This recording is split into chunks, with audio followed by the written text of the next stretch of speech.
Whoa. I'm running short of words right now, but I cannot afford this because I have to speak. Thank you so much for all the love, for all the warmth. Thank you for accepting me. Thank you very much.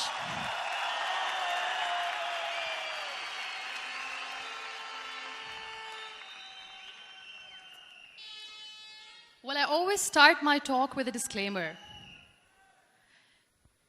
And that disclaimer is that I've never claimed to be a motivational speaker. Yes, I do speak, but I feel more like a storyteller because wherever I go, I share a story with everyone. Well, it is a story of a woman whose perfectly imperfect life made her who and what she is today. It's the story of a woman who, in pursuit of her dreams and aspirations, made other people realize that if you think that your life is hard and you're giving up on that because you think your life is unfair, think again. Because when you think that way, you are being unfair to your own self. It's the story of a woman who made people realize that sometimes problems are not too big. We are too small because we cannot handle them.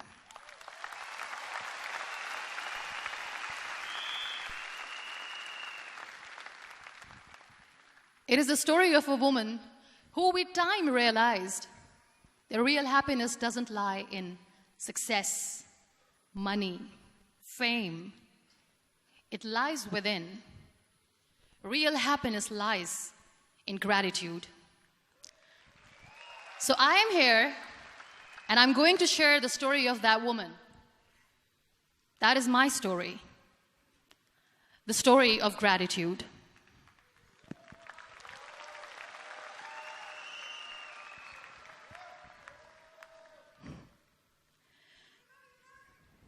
I love you too. I love you all. I believe in the power of words. Many people speak before they think.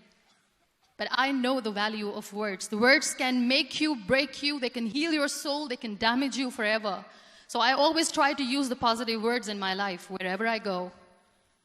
They call it adversity, I call it opportunity. They call it weakness, I call it strength. They call me disabled. I call myself differently abled. They see my disability.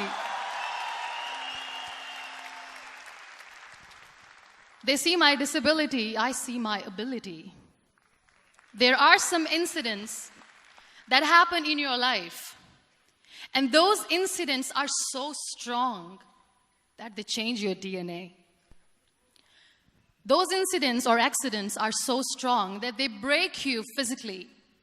They deform your body, but they transform your soul.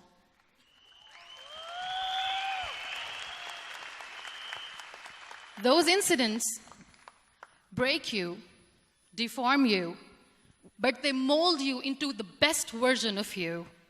And the same thing happened to me. And I'm going to share what exactly happened to me. I was 18 years old when I got married. And this thing I'm sharing for the very first time on an international level. I was 18 years old when I got married. I belonged to a very conservative family, a Baloch family, where good daughters never say no to their parents. My father wanted me to get married. And all I said was, if that makes you happy, I'll say yes. And of course, it was never a happy marriage. Just about after 2 years of getting married, about 9 years ago, I met a car accident. Somehow my husband fell asleep and the car fell in the ditch. He managed to jump out, saved himself. I'm happy for him. But I stayed inside the car and I sustained a lot of injuries. The list is a bit long. Don't get scared. I'm perfectly fine now. Radius ulna of my right arm were fractured. The wrist was fractured. Shoulder bone and collarbone were fractured. My whole rib cage got fractured. And because of the rib cage injury, lungs and liver were badly injured. I couldn't breathe. I lost urinary bowel control. That's why I have to wear the bag wherever I go. But that injury that changed me and my life completely as a person and my perception towards living my life was the spine injury. 3 vertebrae of my backbone were completely crushed, and I got paralyzed for the rest of my life. So this accident took place in a far-flung area in the outskirts of a very small province, Balochistan, where there was no first aid, no hospital, no ambulance. I was in the middle of nowhere in that toppled car. Many people came to rescue. They gave me CPR. They dragged me out of the car. And while they were dragging me out, I got the complete transection of my spinal cord. And now there was this debate going on. Should we keep it here? She's going to die. Where should we go? There is no ambulance. There was this 4-wheeler Jeep standing in the corner of the street. They said, put her in the back of the Jeep and take her to the hospital, which is 3 hours away from this place. And I still remember that bumpy ride. I was all broken. They threw me at the back of the Jeep and they rushed me to the hospital. That is where I realized that my half body was fractured and half was paralyzed. I finally ended up in a hospital where I stayed for 2.5 months. I underwent multiple surgeries. Doctors have put a lot of titanium in my arm. There's a lot of titanium at my back to fix my back. That's why people in Pakistan call me the Iron Lady of Pakistan.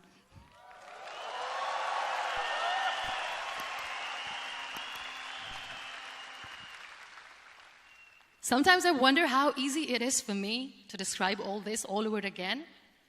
And somebody has rightly said that when you share your story and it doesn't make you cry, that means you have healed.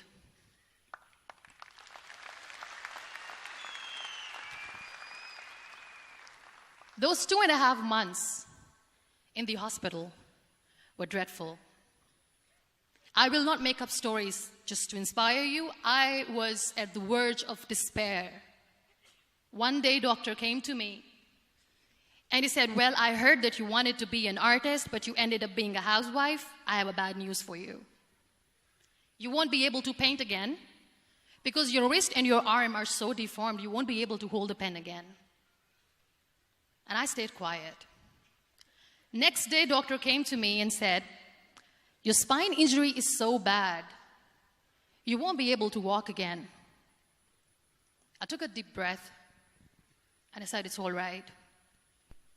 The very next day, doctor came to me and said, because of your spine injury and the fixation that you have in your back, you won't be able to give birth to a child again. That day, I was devastated. I still remember, I asked my mother, why me? And that is where I started to question my existence. Why am I even alive? What's the point of living?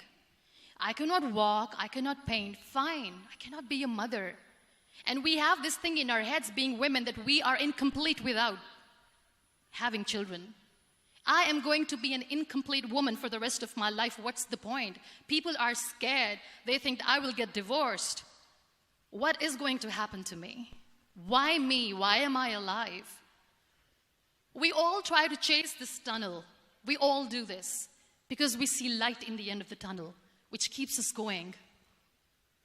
My dear friends, in my situation, there was a tunnel that I had to roll on, but there was no light. And that is where I realized that the words have the power to heal the soul.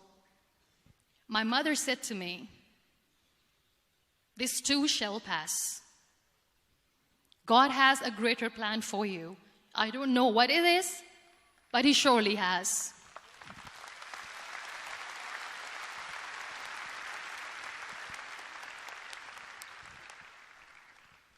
And in all that distress and grief, somehow or the other, those words were so magical that they kept me going. I was trying to put that smile on my face all the time, was hiding. It was so hard to hide the pain, which was there. But all I knew was that if I will give up, my mother and my brothers will give up too. I cannot see them crying with me. So what kept me going was, one day I asked my brothers, I know I have a deformed hand, but I'm tired of looking at these white walls in the hospital and wearing these white scrubs. I'm getting tired of this. I want to add more colors to my life. I want to do something. Bring me some colors. Bring me some small canvas. I want to paint. So the very first painting I made was on my deathbed, where I painted for the very first time. It was not just an art piece or just my passion. It was my therapy. What an amazing therapy it was. Without uttering a single word, I could paint my heart out. I could share my story. People used to come and say, what lovely painting, so much color. Nobody could see the grief in it. Only I could. So that's how I spent 2.5 months in my hospital, crying, never complaining or whining, but painting. And then I was discharged, and I went back home. And I went back home, and I realized that I have developed a lot of pressure ulcers on my back and on my hip bone. I was unable to sit. There were a lot of infections in my body, a lot of allergies. So doctors wanted me to lie down on the bed straight for not 6 months, for not 1 year, for 2 years. I was bedridden, confined in that one room, looking outside the window, listening to the birds chirping, and thinking maybe there will be a time when we'll be going out with the family and enjoying the nature. That was the time where I realized how lucky people are, but they don't realize.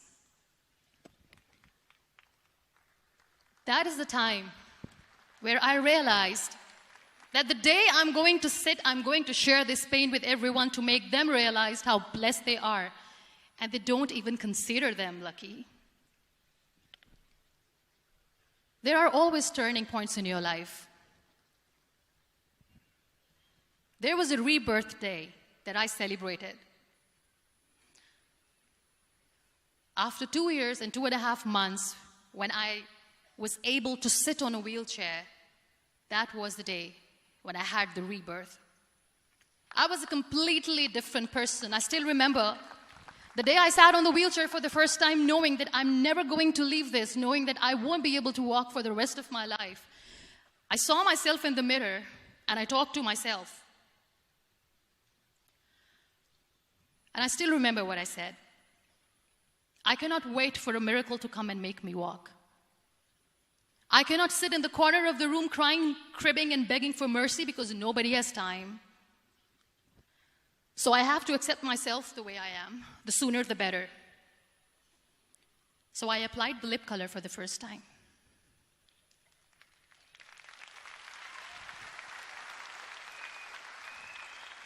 And I erased it. And I cried. And I said, what am I doing? A person on a wheelchair should not do this. What will people say? Clean it up. Put it again. This time I put it for myself. Because I wanted to feel perfect from within.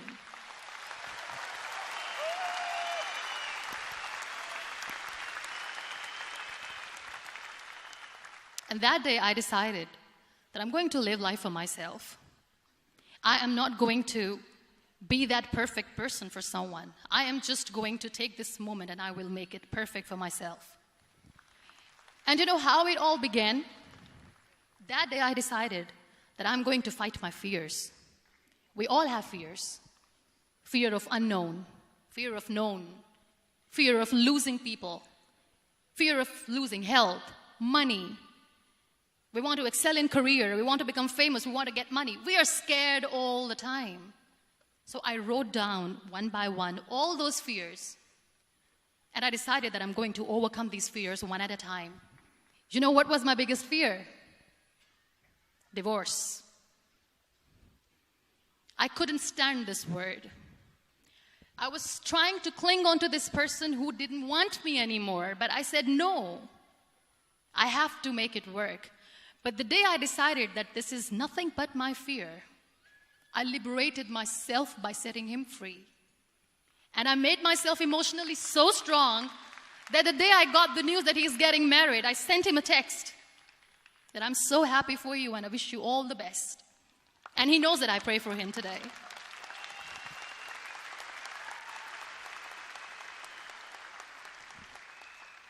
My biggest fear, number 2, was I won't be able to be a mother again.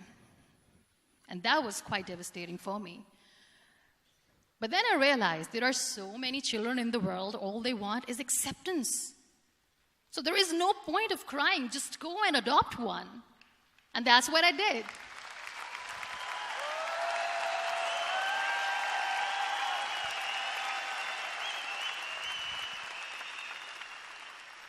I gave my name in different organizations, different orphanages. I didn't mention that I'm on a wheelchair, dying to have a child.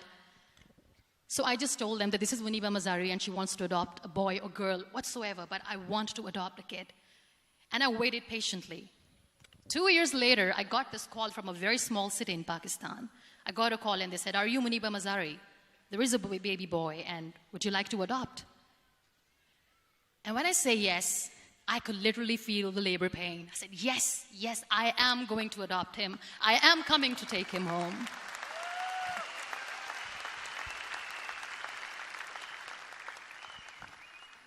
And when I reached there, the man was sitting and he was looking at me from head to toe. And in back of my head, I kept thinking that, oh my God, he's going to say she's on the wheelchair, she doesn't deserve it. How is she going to take care of him? And I looked at him and I said, "Do not judge me because I'm on the wheelchair." But you know what he said? He said, "I know you will be the best mother of this child. You both are lucky to have each other."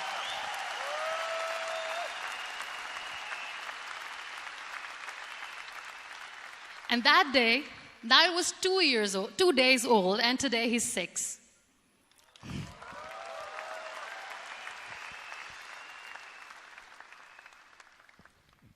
You'll be surprised to know another bigger fear that I had in me. It was facing people. I used to hide myself from people. When I was on bed for 2 years, I used to keep the door closed. I used to pretend that I'm not going to meet anyone, tell them that I'm sleeping. You know why? Because I couldn't stand that sympathy that they had for me. They used to treat me like a patient. When I used to smile, they used to look at me and say that, "You're smiling, are you okay?" I was tired of this question being asked, "Are you sick?" Well, a lady yesterday at the airport asked me, "Are you sick?" And I said, "Well, besides the spinal cord injury, I'm fine, I guess."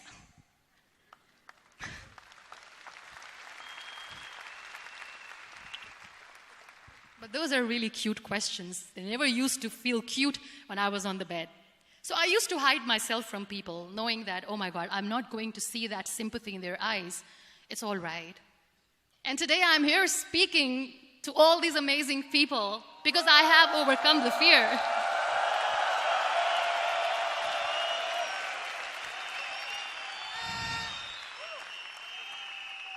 You know, when you end up being on the wheelchair, what's the most painful thing? That's another fear that people on the wheelchair or the people who are differently abled have in their hearts, but they never share. I'll share that with you. The lack of acceptance. People think that they will not be accepted by the people because we, in the world of perfect people, are imperfects. So I decided that instead of starting an NGO for disability awareness, which I know will not help anyone, I started to appear more in public. I started to paint. I always wanted to. I have done a lot of exhibitions. I'm Pakistan's first wheelchair-bound artist. I have done a lot of modeling campaigns, different campaigns for brands like Tony and Guy.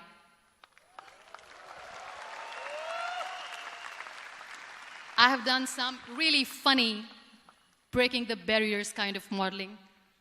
There was this one by the name Clown Town where I became a clown because I know that clowns have hearts too. And then I also decided that if I really want to make the difference, I am not going to let people use me for their polio campaigns where they will make you a victim and an emblem of misery and mercy and will say that, you know what, give polio drops to your children or they'll become like this girl. I decided that I'm going to join the national TV of Pakistan as an anchor person. And I've been doing a lot of shows for the last 3 years.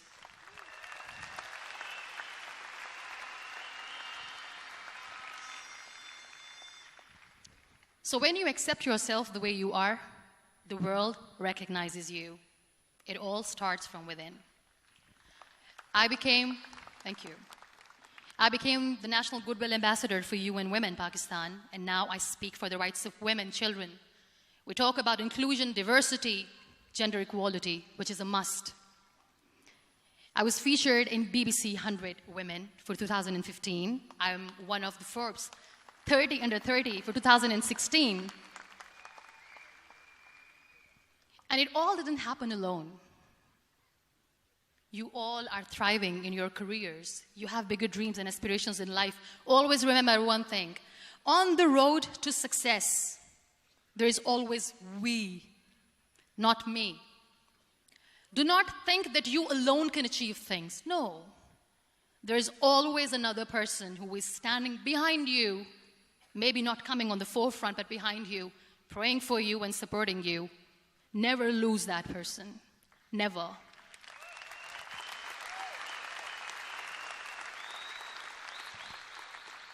No matter how much I say that I couldn't find a hero, so I became one, I still want to recognize those 3 people in my life who literally changed my life completely, and I get inspiration from them every single day. Waleed Khan. Many people know about the terrorist attacks in Pakistan.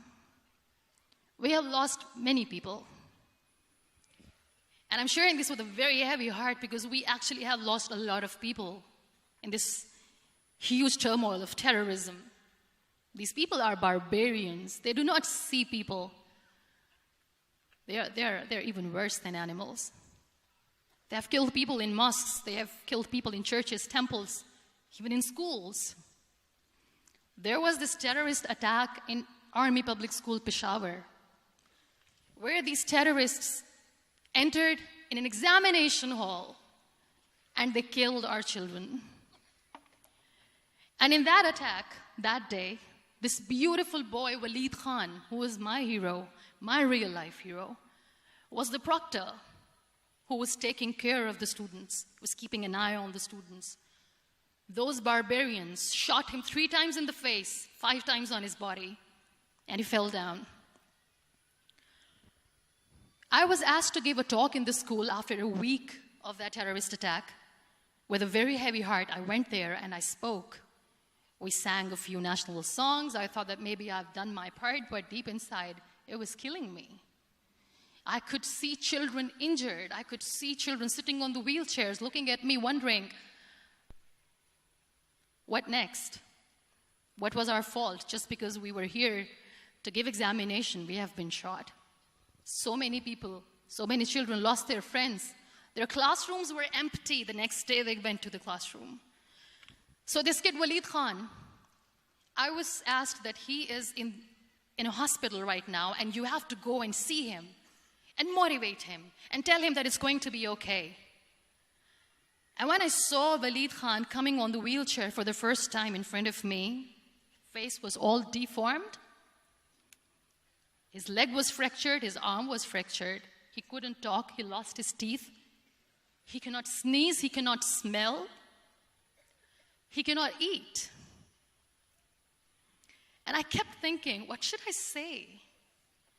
That everything is going to be all right? No, nothing is all right. And while I was juggling with the words, what to say, what not to say, this beautiful child, Waleed Khan, came to me and he said, "Are you MUNIBA Mazari?" I said, "Yes." He said, "Baji, let's take a selfie."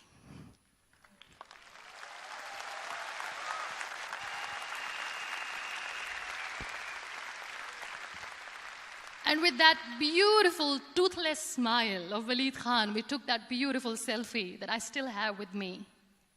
I don't share that here because he was in a very bad shape that time. And that is where I realized that when I was thinking too much about his deformities, he's happy with himself. He doesn't even care. Because today he goes in the same school, and when somebody asks him that what happened to your face, why so many scars, you know what he says? "These scars are my medals and I wear them with pride."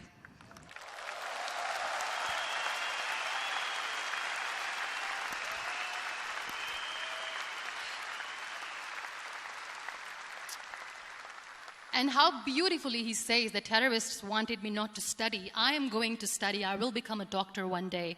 And this is my way of taking revenge from those terrorists. Another real-life hero, of course, my son. His name is Nile, N-I-L-E, River Nile. I learned so much from this kid. The first and foremost thing is patience. How to be patient when you know that your mother cannot walk, when you know that your mother is different from the other women, when you know that your mother cannot go out and play with you, how to stay calm. He loves football. And when we got the very first football, he was 4 years old. He was super excited. I still remember he came in the room and he said, "Mom, let's play football." And he kept the ball in my feet. And he said, "Let's kick it." And that day I felt disabled. I said, "I cannot kick the ball." And I was down with the same face. He looked at me and he said, "Well, that's all right. Your legs are not working, but your hands do. Let's play catch the ball."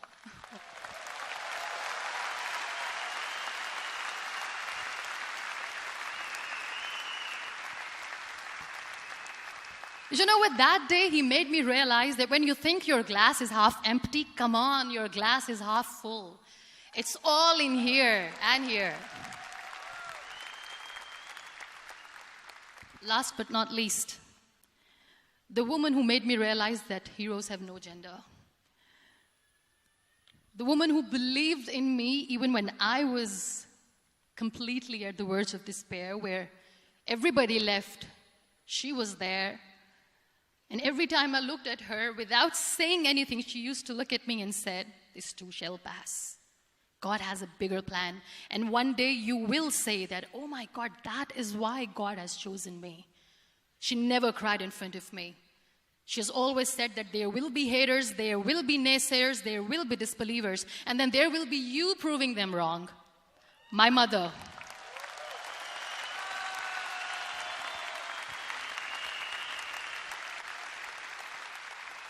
Whatever I am today, I'm nothing without her.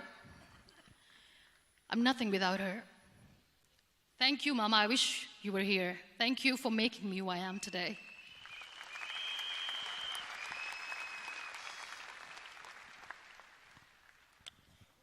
You know what? We human beings have a problem.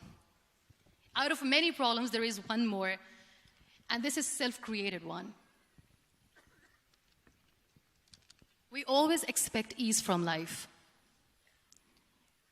We have this amazing fantasy about life. This is how things should work. This is my plan. It should go as per my plan. If that doesn't happen, we give up.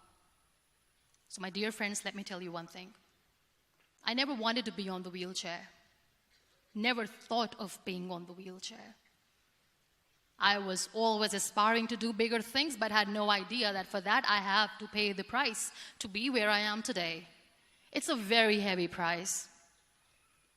This life is a test and a trial, and tests are trials are never supposed to be easy. So when you're expecting ease from life, and life gives you lemons, then you make the lemonade, and then do not blame life for that, because you were expecting ease from a trial.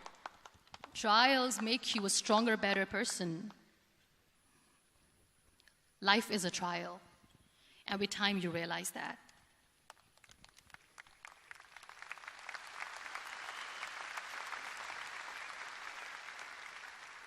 It is okay to be scared. It is okay to cry. Everything is okay, but giving up should not be an option. They always say that failure is not an option. Failure should be an option, because when you fail, you get up, and then you fail, and then you get up, and that keeps you going. That's how humans are strong.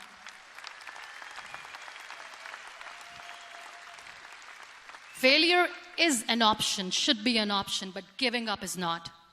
Never. We have this thing in minds. We call it perfection.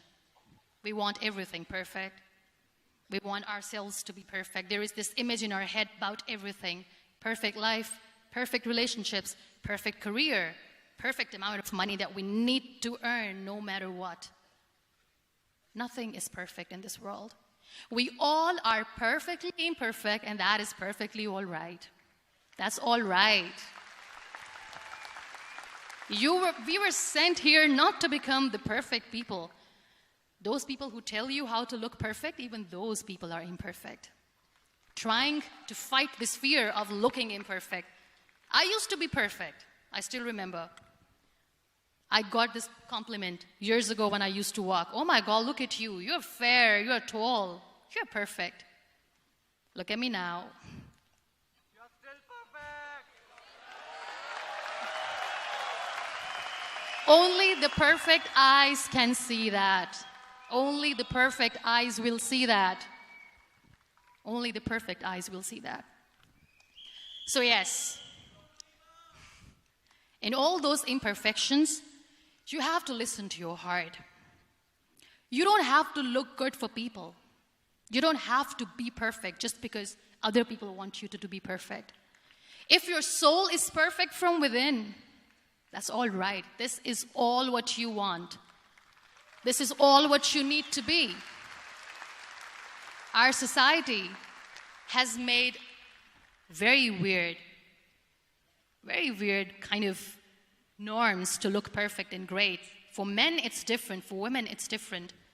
We think too much about what people say.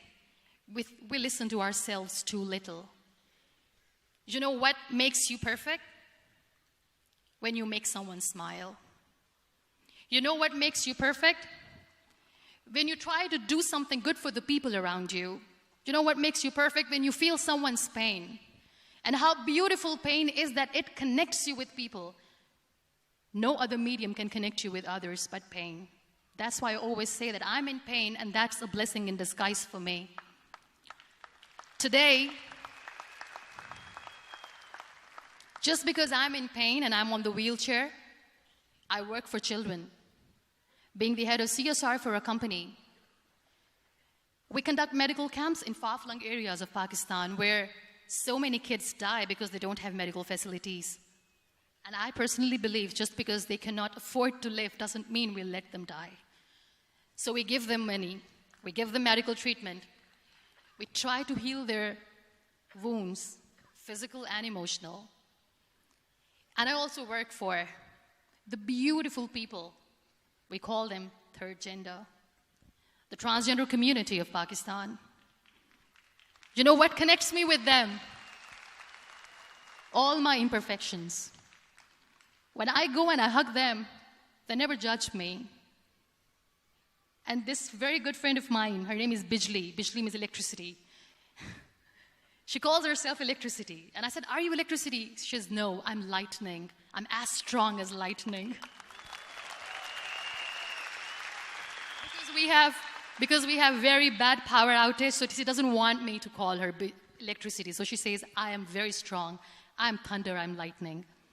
She came to me, and the first time I hugged her, she said, you are just like me. And I said, yes, I am like you. Because to people, we are so imperfect. So how beautiful these imperfections are, that because of these imperfections, you can connect with people. Then why are we all running after being perfect? What's the point?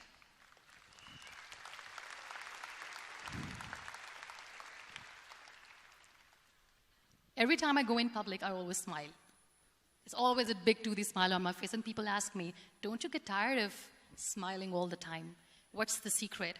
I always say one thing, that I have stopped worrying about the things that I have lost, the people that I have lost. Things and people who were meant to be with me are with me. And sometimes, somebody's absence makes you a better person. Cherish their absence. It's always a blessing in disguise. I always say that people are so lucky they don't even realize. You must be thinking, okay, you're lucky in what sense? Well, the breath that you just took was a blessing. Embrace it.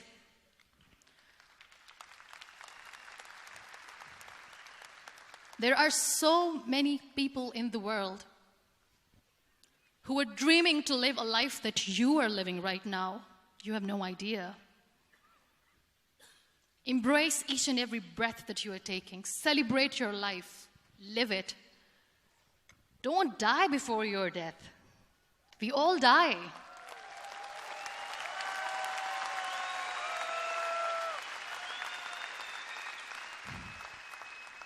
We live this one routine of a day for 75 years and we call it life.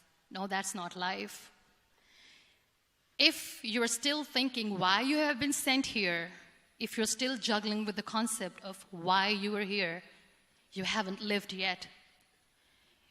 You work hard, you make money, you do it for yourself. That's not life. You go out, you seek for people who need your help, you make their lives better. You become that sponge which can absorb all the negativity, and you become that person who can emit beautiful, positive vibes. And when you realize that you have changed someone's life, and because of you, this person didn't give up, that is the day when you live. Always.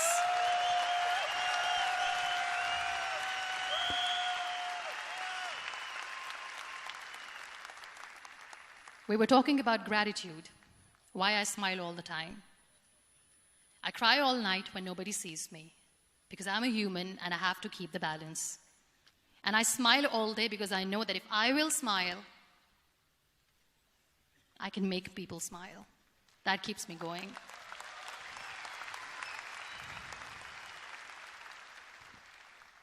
Be grateful for what you have, and you will always, always end up having more. But if you'll cry and if you'll crib for the little things that you don't have or the things that you have lost, you will never ever have enough. Sometimes we are too busy thinking about the things that we don't have that we forget to cherish the blessings that we have. I'm not saying that I'm not healthy and that makes me unlucky, but yes, it is hard. It is hard when I say that I cannot walk. It is hard to say when I wear this bag. It hurts. But I have to keep going, because never giving up is the way to live, always.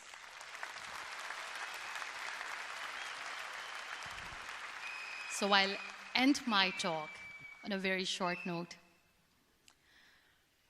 Live your life fully. Accept yourself the way you are. Be kind to yourself. Be kind to yourself. I'll repeat, be kind to yourself, and only then you can be kind to others. Love yourself and spread that love. Life will be hard. There will be turmoils, there will be trials, but that will only make you stronger. Never give up. The real happiness doesn't lie in money or success or fame.